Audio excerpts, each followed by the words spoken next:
ആള് സ്ട്രെയിറ്റാ. അവന്റെ പ്രായത്തിൽ നമ്മൾ തന്നെ മോശമായിരുന്നു. 12 കൊള്ളിട്ടാലും ബെറ്റർ ആവത്തേനോ.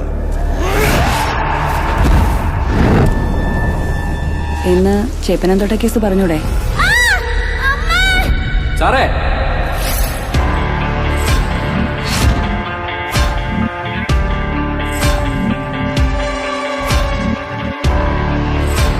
എത്ര നാളായി സർവീസില്? സർ ഓൾമോസ്റ്റ് 1.5 വർഷം. അതിനിടയ്ക്ക് എത്ര ട്രാൻസ്ഫർ? ഇത് 5ാമത്തെയാണ് സർ. നമ്മൾ കണ്ടറിഞ്ഞങ്ങ് നിന്നാ മതി സാറേ. ലേശം മുൻകോപം ഉണ്ടെന്നേ ഉള്ളൂ. പോലീസിന്റെ കൈ വെക്കുന്നു. അടിക്കണോ?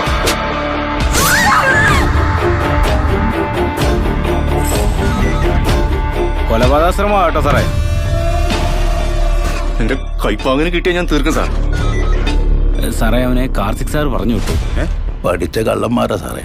സർ ചോദിച്ചാൽ എനിക്ക് പറയേണ്ടി വരും. പറയരുത് സാർ, ആ കേസ് മാനിപ്പുലേറ്റഡ് ആണ്. അതിന് കേസിന്റെ ഗ്രാവിറ്റി അറിയാത്ത ഇഡിയറ്റ്. സർ കുറച്ചും കൂടെ മര്യാദയ്ക്ക് സംസാരിക്കണം. ഇല്ലെങ്കിൽ എന്ത് ചെയ്യടാ? നീ എന്ത് ചെയ്യടാ? രണ്ടും ഒരേ ഇനവാ, ക്രിമിനൽസ്. പറ്റിപ്പോയതാ സാറേ, എനിക്കൊരു ജീവിതമില്ല സാർ. പോലീസിന് ഇനി ഒരു സ്റ്റെപ്പ് മുന്നോട്ട് പോകണമെങ്കിൽ ഇവിടുന്ന് ബ്ലഡ് ചെയിനോ ഫിംഗർ പ്രിന്റോ എന്തെങ്കിലും ഒന്ന് കിട്ടണം. ഫോറൻസിക്കാർ കൈമലർത്തിയില്ല. അഭ്യൂഹങ്ങളല്ലോ ജോഷി, എന്തിനും കൃത്യമായൊരു തീർപ്പുണ്ട്.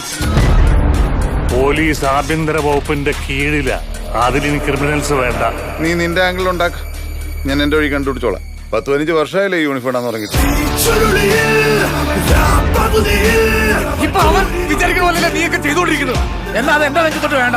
ഇടിച്ച് ഞാൻ പിഴിയും കഴിവറി. ഒന്ന് വണ്ടി കയറും.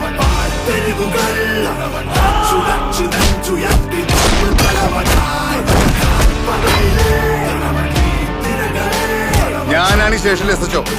ഇപ്പൊ ഇവിടത്തെ SHO ഞാൻ. ഞങ്ങൾ ഇരട്ടപറ്റാന്ന് തോന്നുന്നു. നേർക്ക് നേരെ പോരടിച്ചു നിന്നു തലവനായി.